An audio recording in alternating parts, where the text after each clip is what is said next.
প্রস্টেটটা একটা গ্রন্থি বা গ্ল্যান্ড যেটা কিনা পুরুষদের এই মূত্রথলির নিচে থাকে এবং এর ভিতর দিয়ে পেশাবের রাস্তাটা চলে যায়, পাস করে। এই যৌবনে বাচ্চা কাচ্চা হওয়ার জন্যে কিন্তু প্রস্টেট গ্ল্যান্ডের একটা বিশেষ ভূমিকা আছে। এখান থেকে কিছু সিক্রিশন হয় যেগুলো স্পার্মকে লাইভ রাখে। সো প্রস্টেট মানুষের জন্য যেমন জরুরি জিনিস, তেমনি কিন্তু বয়স হয়ে গেলে এই প্রস্টেট গ্রন্থিটা একটা সমস্যার কারণ হয়ে দাঁড়ায়। তার মধ্যে একটা হচ্ছে প্রস্টেট গ্রন্থি স্বাভাবিকভাবে যেটা বড় হয়, যেটাকে আমরা বেনাইন প্রস্টেটিক হাইপারপ্লাসিয়া বলে থাকি। আরেকটা হতে পারে প্রস্টেট ক্যান্সার, যেটা সাধারণত 50 বয়সের বেশি হয়ে থাকে। সো বডির বিভিন্ন অর্গানে যেমন ক্যান্সার হয়, প্রস্টেট গ্রন্থিতেও এরকম ক্যান্সার হতে পারে। অধিকাংশ ক্যান্সারের কারণ আমরা একেবারে 100% জানি না, তবে কিছু কিছু ফ্যাক্টর আমরা জানি। যেমন প্রস্টেট ক্যান্সারের ক্ষেত্রে একটা ইম্পর্টেন্ট ফ্যাক্টর বলা হয় যে ফ্যামিলি হিস্ট্রি, আজকাল বলা হয় যে পারিবারিক হিস্ট্রি থাকে। দেখা গেছে যে যাদের পরিবারে বাবার বা ভাইয়ের প্রস্টেট ক্যান্সার আছে, ওদের কিন্তু হওয়ার সম্ভাবনা বেশি, জেনেটিক ফ্যাক্টর।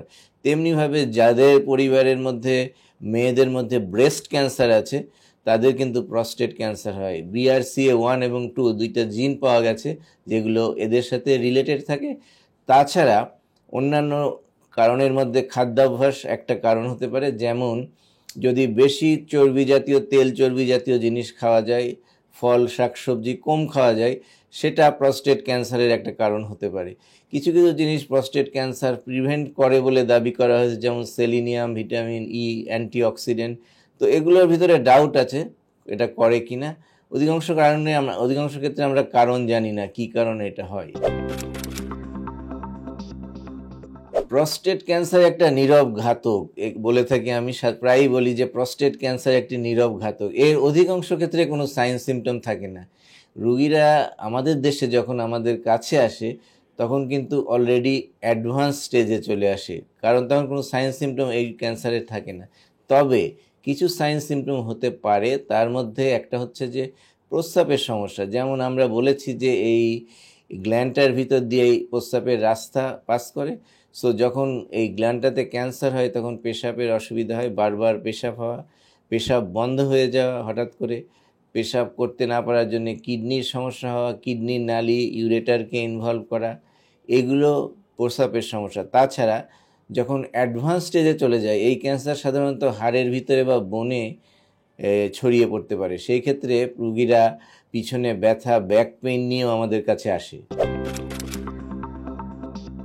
প্রস্টেট ক্যান্সারের স্ক্রিনিং খুবই ইম্পর্টেন্ট। প্রস্টেট ক্যান্সার আমি বলেছি যেহেতু নীরব ঘাতক, আমাদেরকে খুঁজে বের করতে হবে এটা শরীরে আছে কিনা। এটা কিন্তু কোনো সাইন সিমটম দেবে না অধিকাংশ ক্ষেত্রে।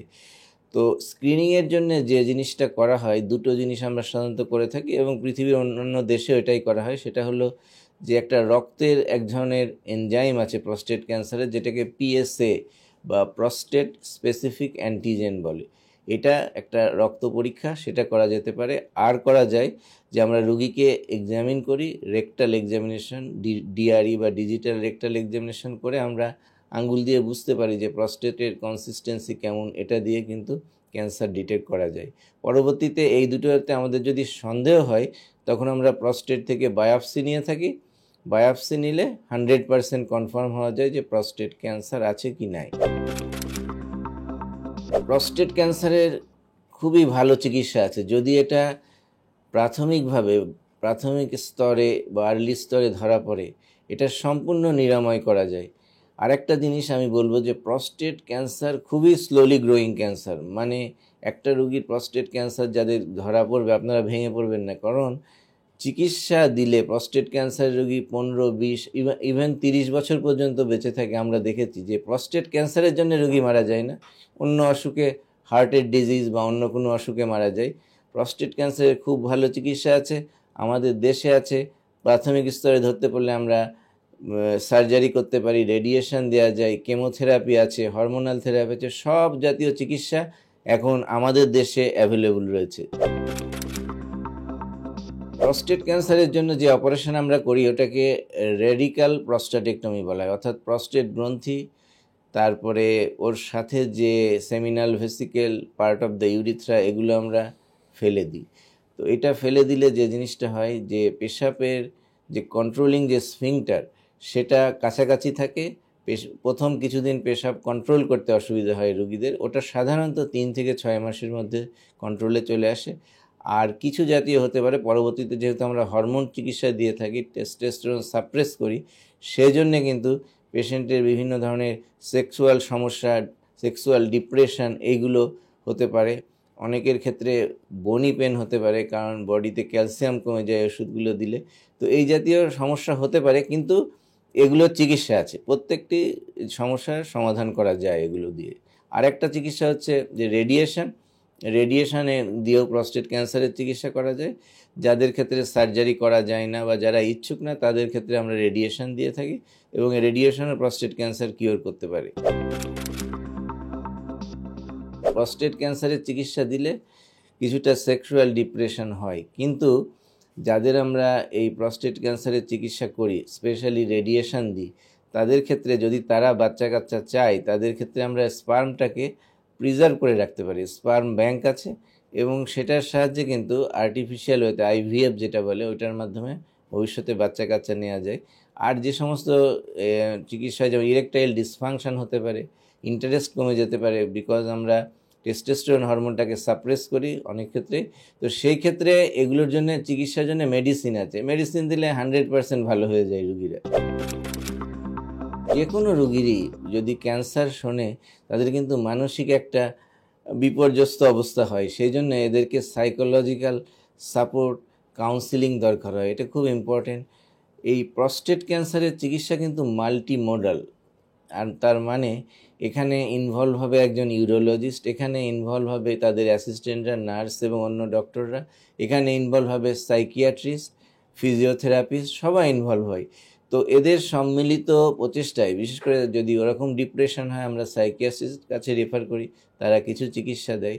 তো এগুলো সবথেকে বড় জিনিস, কিন্তু এটা ইনিশিয়ালি হয়। যে কোনো ডিজিজ যখন মানুষ শোনে, তাদের একটা রিয়াকশান হয়, কয়েকটা স্টেপ আছে, এগুলো অধিকাংশ রোগী গ্র্যাজুয়ালি এটা অ্যাডজাস্ট হয়ে যায়, এবং পরবর্তী জীবনে এটা আর কোনো ইফেক্ট আমি দেখি নাই যে পড়ে তাদের। এটা যদি আমরা রেডিক্যাল প্রস্টেটেক্টমি করি, প্রস্টেট গ্ল্যান্ডটা ফেলে দিই, তাহলে রুগীকে সাধারণত আমরা 2-3 দিন হাসপাতালে রাখি, তারপরে বাসায় চলে যাওয়ার পরে অধিকাংশ রুগী সাধারণত 2 সপ্তাহের মধ্যে কাজে ফিরে আসতে পারে। আর যদি এটা রোবটের সাহায্যে করা হয়, তাহলে 1 সপ্তাহের মধ্যে এই অপারেশনের পরে কাজে ফিরে যায়। কিন্তু তাদের কিছু হরমোনের জন্য কিছু দুর্বলতা থাকে, এগুলো কাটিয়ে উঠতে, পেশাবের কন্ট্রোল ফিরে আসতে সাধারণত 6 সপ্তাহ মতো সময় লাগে। রেডিয়েশনের পরেও রেডিয়েশনটা একটু দীর্ঘমেয়াদী, সাধারণত 3 থেকে 6 সপ্তাহ বা 8 সপ্তাহ পর্যন্ত দেওয়া হয়, এবং রেডিয়েশনের মধ্যে মধ্যে রুগী কাজ করতে পারে, এর জন্য তার কাজ থেকে বিরত থাকার কোনো কারণ নাই।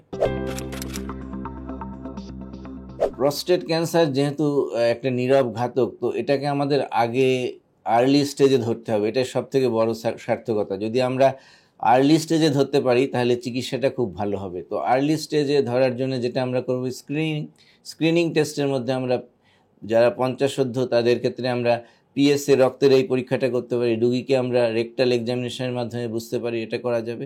আর যাতে প্রস্টেট ক্যান্সার না হয়, সেই জন্যে অনেক ধরনের অ্যাডভাইস দিয়ে থাকি আমরা, যেমন আপনারা যারা 50 বিশেষ করে তাদের ক্ষেত্রে ফ্যাটি ফুড কম খাওয়া, তারপরে অ্যান্টিঅক্সিডেন্ট জাতীয় খাবার খাওয়া, সিডেন্টারি লাইফ অর্জন করে একটু রেগুলার এক্সারসাইজ করা, এগুলো করলে যে কোনো ধরনের ক্যান্সারের সম্ভাবনা কমে যায়।